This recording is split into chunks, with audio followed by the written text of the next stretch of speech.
you need an ideal because you have nothing to aim at, but an ideal is a judge, and you always fall short of the ideal. So how the hell can you have the benefits of having an ideal without having the crushing blow that goes along with having the judge that always regards you as insufficient? So I was trying to work that out in the chapter, and this is something I've had to work out a lot as a clinical psychologist. It's like, well, let's say you need a goal, but we don't want to let your distance from the goal crush you. So you got to set up a goal, and then you got to break the goal down into parts so that you can move towards it, and you have a fairly high likelihood of doing it. So that's a bit of practical, I wouldn't say advice, it's because it's better than advice. It's some practical knowledge about how to go about achieving an aim. Set a high aim, but differentiate it down so you know what the next step is, and then make the next step difficult enough so you have to push yourself past where you are, but also provide yourself with a reasonable probability of success. It's also what you do with children, right?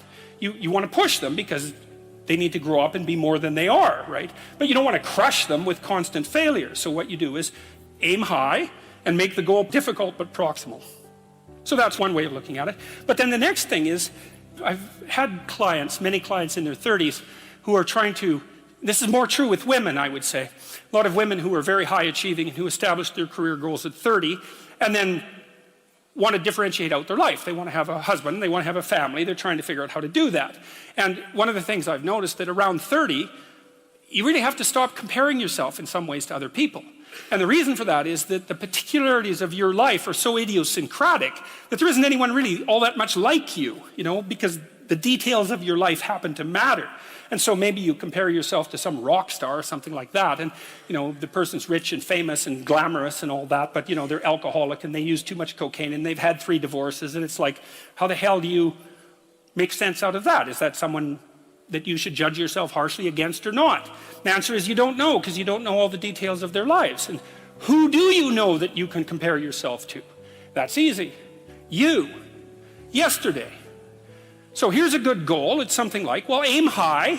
And I really mean that. It's like, and we'll talk about that a little bit too. Aim high, but use as your control yourself. It's like, so your goal is to make today some tiny increment better than yesterday. And you can use better, you can define better yourself. This doesn't have to be some imposition of external morality. You know where you're weak and insufficient, where you could improve. You think, okay, well, this is what I'm like yesterday. If I did this little thing, things would be just an increment better. And, well, that's a great thing because you get the ball rolling, and incremental improvement is unstoppable.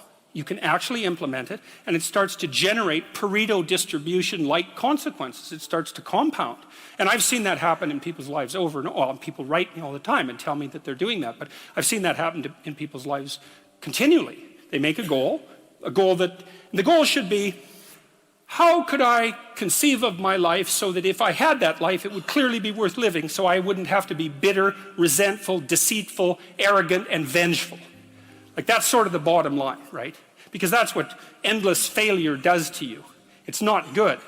And that's what life without purpose and a goal does to you as well, because life is very hard. So you think, okay, well, I need to adopt a mode of being that would justify my suffering.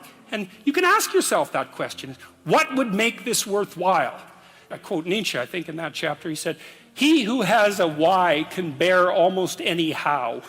That's a lovely line, man. I mean, it's a lovely line. And it's really worth thinking about. So you think, well, how do I manage all this misery and suffering and futility? It's like, well, I need to figure out what I would have to do in order to make that clearly worthwhile. And so then you have your goal, and then you think, well, I need to move towards that incrementally because I'm kind of useless and can only do so much, and maybe not even that.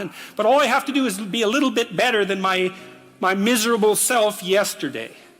And that'll propel you forward very rapidly. And you can succeed at it, which is also really lovely, because why not set yourself up for success, because otherwise you'll droop around like a number 10 lobster, and that's just not good. You get all pinchy when that happens, and it's not a good thing.